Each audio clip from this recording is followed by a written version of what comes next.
Salut à tous, j'espère que vous allez bien. On est aujourd'hui, au moment où je tourne cette vidéo, lundi. Il fait un temps concrètement pourri. Donc au niveau luminosité, j'espère que ça va aller. Je pense que ça va être assez changeant dans la vidéo. Je suis désolée, je me suis mise comme d'habitude face à la fenêtre pour essayer d'avoir le plus de lumière naturelle possible. Je fais du mieux que je peux, mais comme je vous l'ai dit la semaine dernière, le lundi, c'est le jour où je vous tourne les updates lecture, puisqu'en ces temps un petit peu particuliers, c'est vrai que j'ai un rythme de lecture assez prolifique, donc je trouve ça assez sympa. Le lundi, c'est l'occasion de faire le point avec vous sur tous les livres que j'ai pu lire la semaine passée. Et encore une fois, là aujourd'hui, il y a pas mal de livres puisque je vais vous parler de 3 romans, de bandes dessinées et de mangas. On va commencer sans plus tarder avec le premier livre dont je voudrais vous parler. C'est le seul roman adulte de cette vidéo. C'est un livre qui est quand même assez épais, qui m'a tenu 5 jours. Un livre que j'ai beaucoup aimé et pour être franche, pour être honnête avec vous, c'est au moins la 4e ou 5e fois que je reprends le tournage de cette vidéo puisque j'arrive pas à regrouper mes idées, j'arrive pas à vous parler comme je le voudrais de ce livre que j'ai beaucoup apprécié, c'est extrêmement frustrant. Donc là, ça y est, on y est, je ne reprends pas le tournage après, je vais essayer de faire du mieux que je peux. Ce livre, c'est Tout l'amour de nos pères de Christian Signol, paru aux éditions Albin Michel. Christian Signol, c'est un auteur que j'aime beaucoup. C'est avec cet auteur-là, entre autres, que j'ai découvert la littérature de terroir, que je suis tombée amoureuse de ce genre. Et c'est grâce à lui que j'ai envie d'en apprendre plus, d'en lire plus sur ce genre maintenant. Christian Signol, c'est quand même un auteur phare. C'est un nom très connu quand on parle de littérature de terroir. J'aime sa plume, j'aime son style, j'aime ses descriptions qui sont toujours très belles. On sent à la fois un très bel hommage pour nos ancêtres, pour nos aïeux, un amour de la nature, un amour des saisons dans ses livres, et ça c'est ce que j'aime retrouver à chaque fois. Et avec celui-ci, je n'ai absolument pas été déçue. Dans Tout l'amour de nos pères, on est sur une saga familiale, on y suit plusieurs générations d'une même famille. Le livre s'ouvre quand on découvre le personnage de Pierre Marsac. On est au début du XVIIIe siècle. C'est un enfant trouvé et il va assez rapidement entrer dans les armées de la République puis de l'Empire, donc on a beaucoup de scènes de bataille. Ensuite, il va acquérir un château, le château du Grand Castel, et mener sa vie entre la gestion du château, la gestion de la terre, la gestion des métairies, toutes les personnes qui travaillent un petit peu pour lui, sa famille et la pratique de la médecine. Donc c'est le premier personnage que l'on rencontre.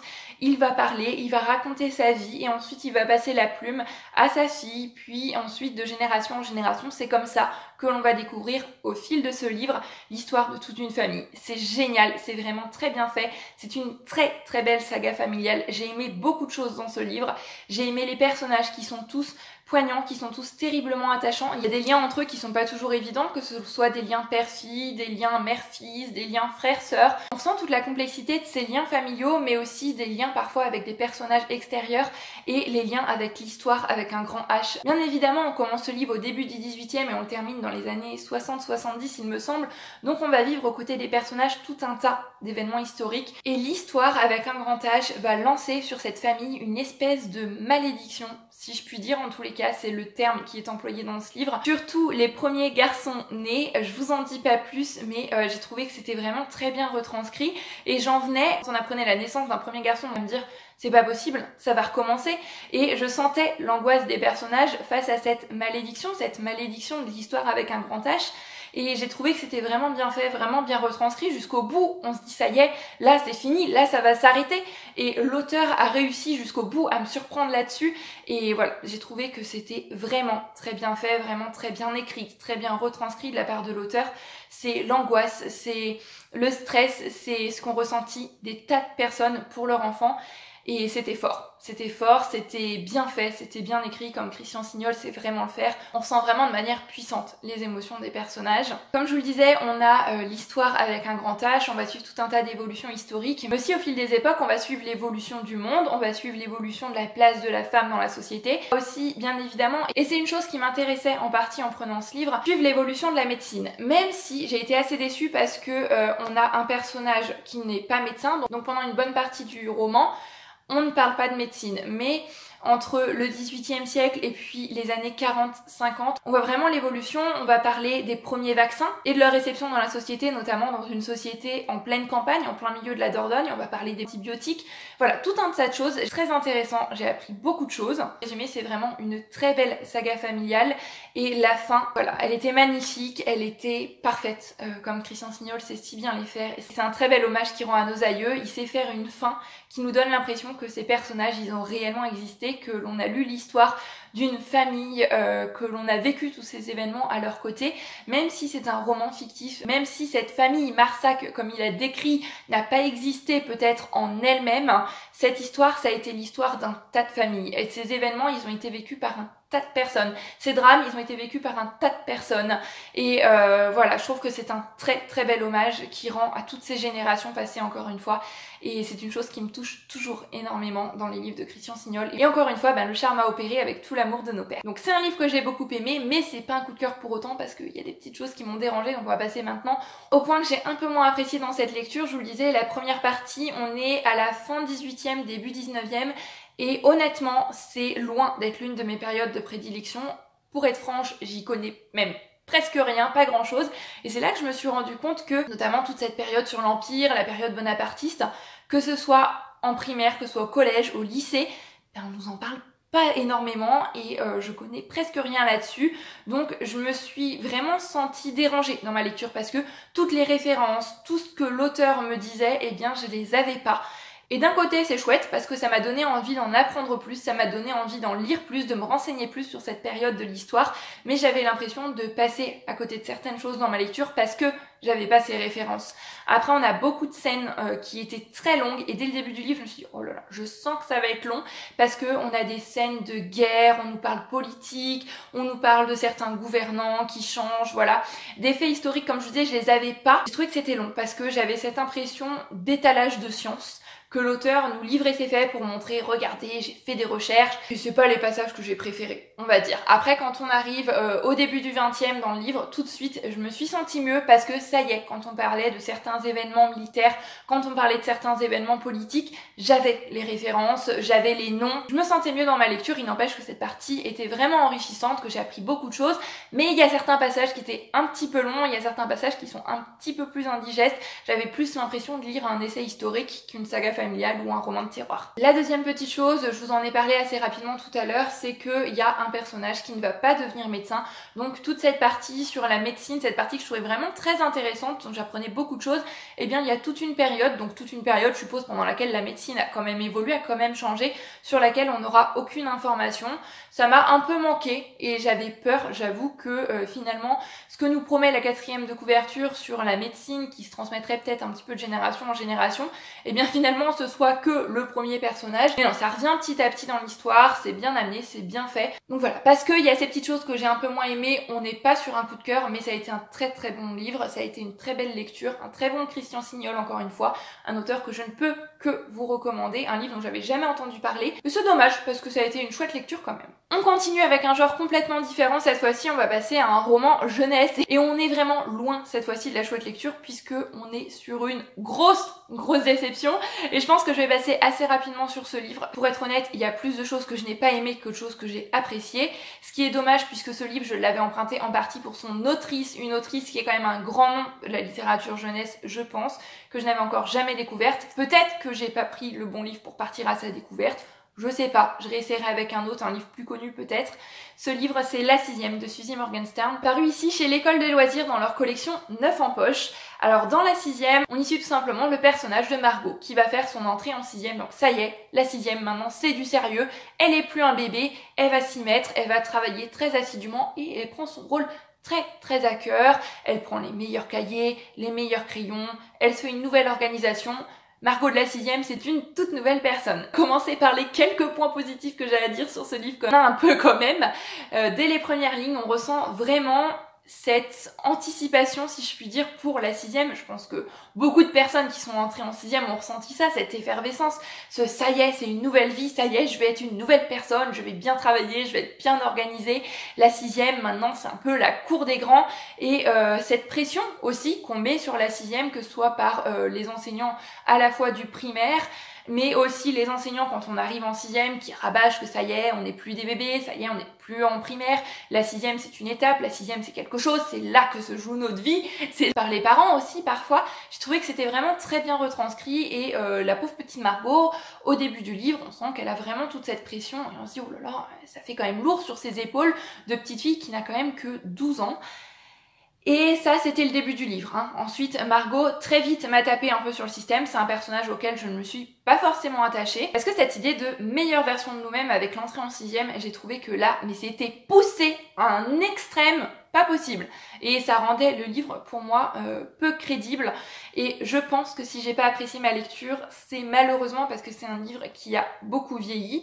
C'est un livre, je n'avais pas fait attention, qui est sorti dans les années 80. Et d'ailleurs, on n'y parle même jamais de collège. On n'y parle que de CES. Donc je ne savais absolument pas ce qu'était un CES. Donc c'est un collège d'enseignement supérieur.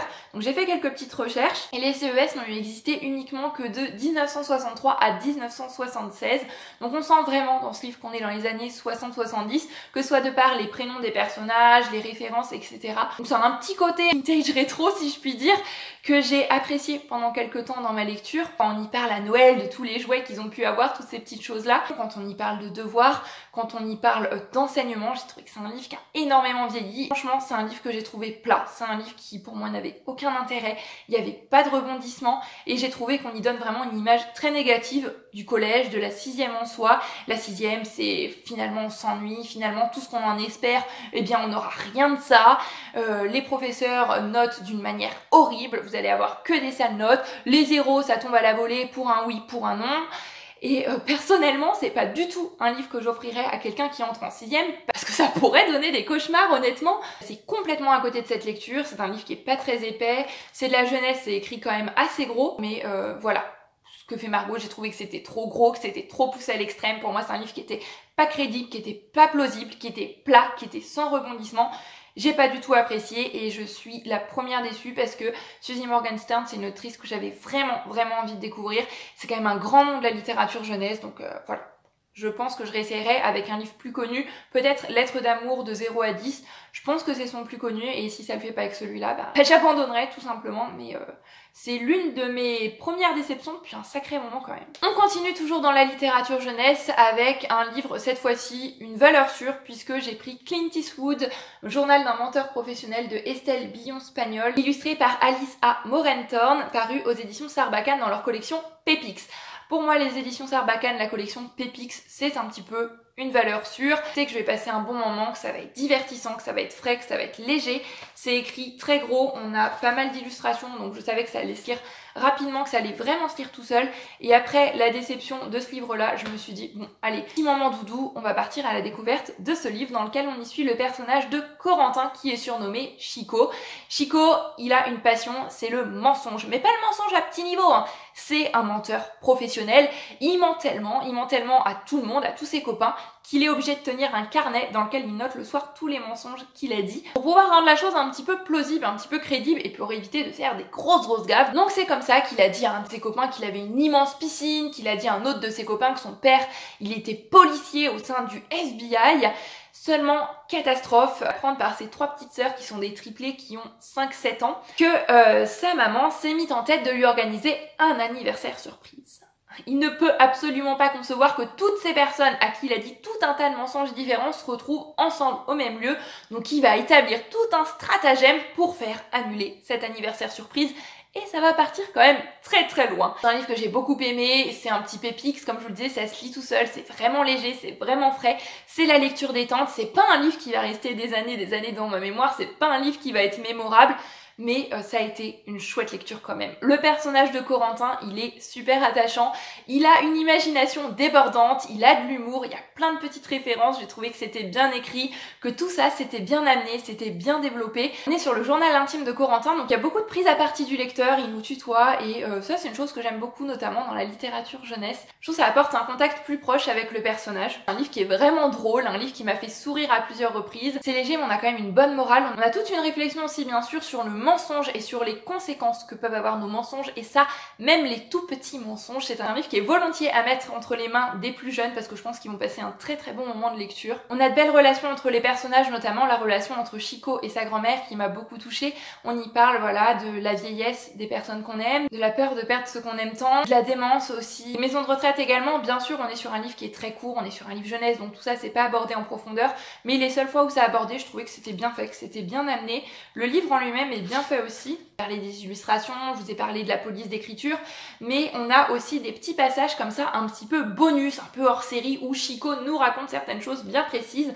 Là par exemple, il va nous partager toutes ces idées pour une maison de retraite du tonnerre. C'est vraiment drôle, c'est vraiment bien pensé, bien imaginé, c'est génial. Encore une fois, avec un Pepix, je n'ai absolument pas été déçue et ça ne fait que confirmer mon envie de partir à la découverte de tous les livres de cette collection parce que elle est vraiment géniale. Sur le petit rabat ici de la 4e, on nous dit Pepix, un grand cocktail d'humour, d'aventure et d'irrévérence. Et bien je trouve que c'est vraiment ça, une collection à mettre entre les mains des plus petits comme des plus grands. Si vous aimez la jeunesse, je pense que ça peut vraiment vous plaire. Pix, ça devient pour moi en tous les cas des lectures bon moment garanti. On est terminé pour les romans, on va maintenant passer aux bandes dessinées. J'ai lu le 3e tome de la saga Violette autour du monde, qui s'appelle cette fois-ci En route pour l'Himalaya. C'est de Radice Turconi, qui sont 2 auteurs italiens. C'est paru chez Dargaud. C'est une bande dessinée dont je vous ai déjà parlé lors de ma lecture des 2 premiers tomes, une bande dessinée que j'aime beaucoup, dans laquelle on y suit le personnage de Violette, qui est cette petite fille qui fait partie d'un cirque itinérant, donc on y suit sa vie à la fois dans le cirque, et surtout, à chaque tome, elle va dans un pays différent, et elle rencontre, en tous les cas dans le premier et dans le 2e tome, un personnage très connu. On va notamment y parler dans le premier tome qui se passe en France, il me semble, d'Henri Toulouse-Lautrec, qui est un grand peintre. Donc voilà, il y a des petits événements historiques, on apprend quelques petites choses aux côtés de personnages attachants. C'est sympa, c'est vraiment très bien fait, une bande dessinée jeunesse dont j'avais jamais entendu parler auparavant et je trouve ça dommage. Les dessins sont très très beaux, les teintes choisies, la colorisation, j'aime beaucoup. Je passe vraiment toujours de très très bons moments. Et au vu de l'histoire de ce 3e tome, je pense qu'on peut dire que la saga est terminée, même s'il y a une ouverture, qu'on pourrait la continuer. Pour moi, ce 3e tome, ça signe un peu la fin d'une trilogie. C'est un 3e tome qui est différent des autres, qui est vraiment très particulier puisque cette fois-ci, on va être centré uniquement sur le cirque en lui-même. On va pas rencontrer de personnages extérieurs puisqu'il y a un événement très important qui joue dans la vie du cirque. Et c'est un livre très émouvant. Un livre dans lequel on va apprendre à découvrir plus les personnages du cirque notamment, que beaucoup d'entre eux vont raconter leur histoire personnelle.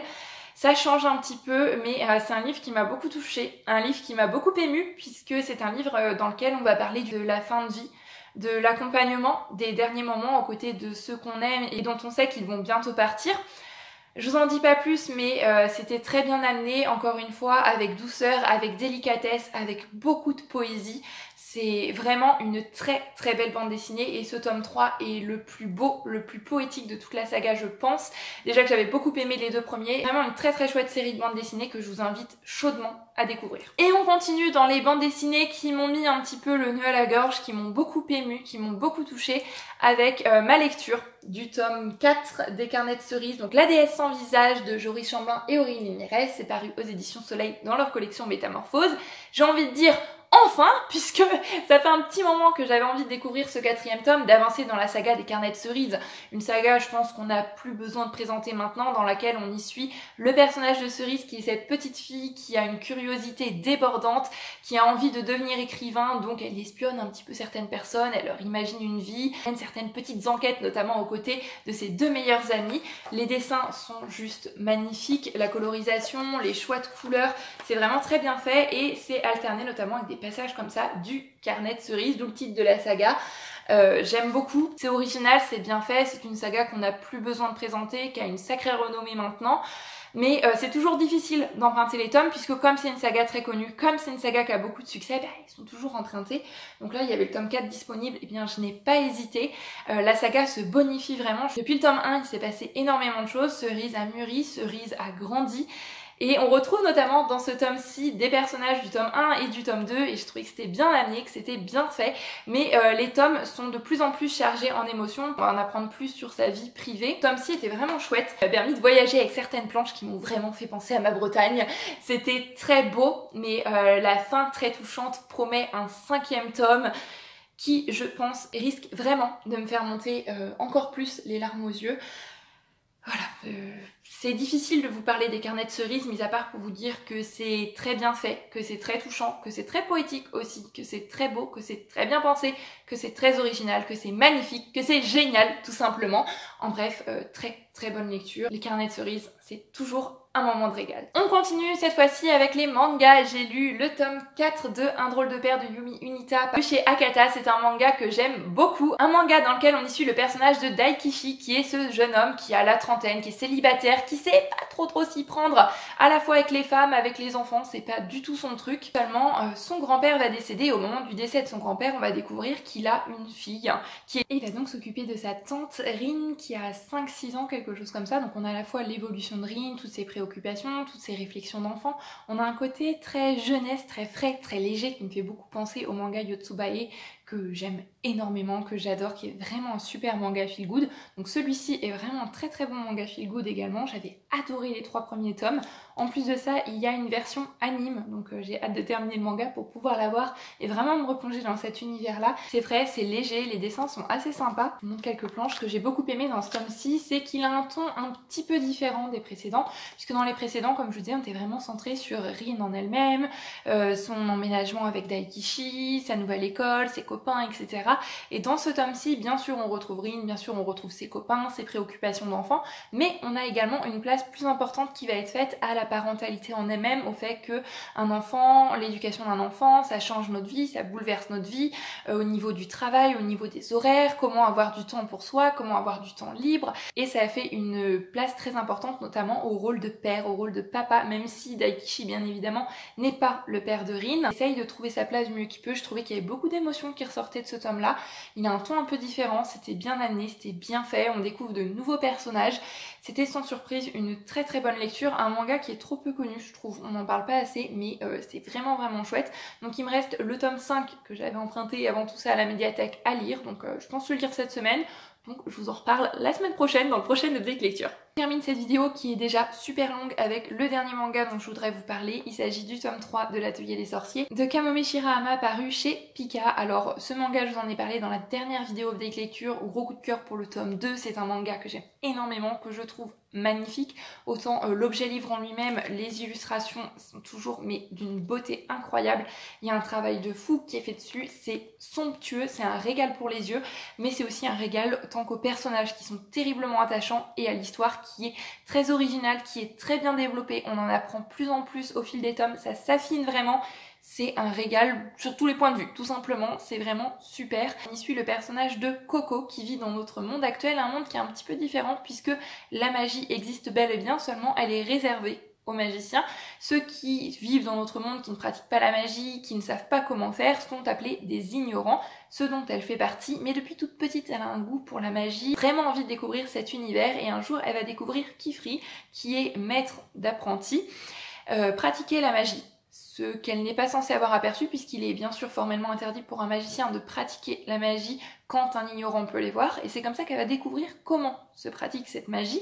Elle a un livre de magie un petit peu mystérieux, on ne sait pas trop pourquoi, qui lui a été offert par quelqu'un lorsqu'elle était petite, et elle se dit d'accord, c'est en traçant des signes, c'est en faisant les dessins, en les reproduisant que la magie s'exerce. Donc bien sûr elle va s'exercer avec ce fameux livre dont personne n'a jamais entendu parler auparavant, qu'elle a reçu un petit peu mystérieusement d'un inconnu. Un va surgir, j'en dis pas plus même si c'est dans le premier tome. Donc Coco, qui à la base est une ignorante, va se retrouver apprentie chez Kifri, donc découvrir le monde de la magie aux côtés d'autres apprentis, plein de personnages, ils ont tous leur personnalité, ils sont tous terriblement attachants. Kifri prend un risque puisque bien évidemment normalement il n'a pas le droit de la former, il prend un risque puisque ça vaut le coup non seulement pour aider Coco à réparer un petit peu l'erreur qu'elle a commise dans le premier tome en utilisant cette magie qui est une magie un peu noire, on pourrait dire une magie très spécifique, mais pour en apprendre plus sur cette personne qui lui a donné ce cahier. Il y a un enjeu vraiment énorme.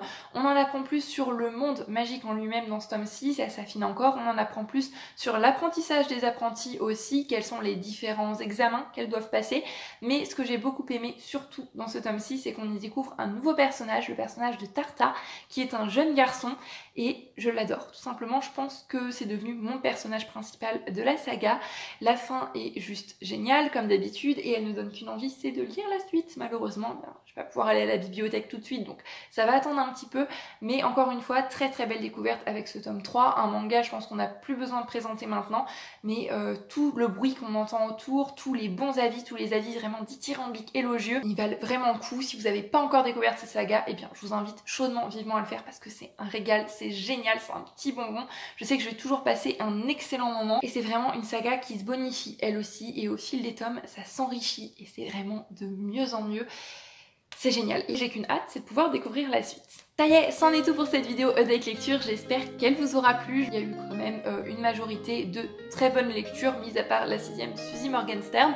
N'hésitez pas à me dire, vous, en commentaire, ce que vous lisez en ce moment. Les idées lecture, c'est toujours bon à prendre. Si vous avez lu l'un de ces livres aussi, si vous avez envie de lire l'un de ces livres, ce que vous en avez pensé. En bref, c'est toujours un plaisir d'aller discuter avec vous par ici. Pour ma part, je vous fais à tous plein de bisous et je vous dis à bientôt sur la chaîne YouTube pour une nouvelle vidéo. Prenez grand soin de vous. Bye bye.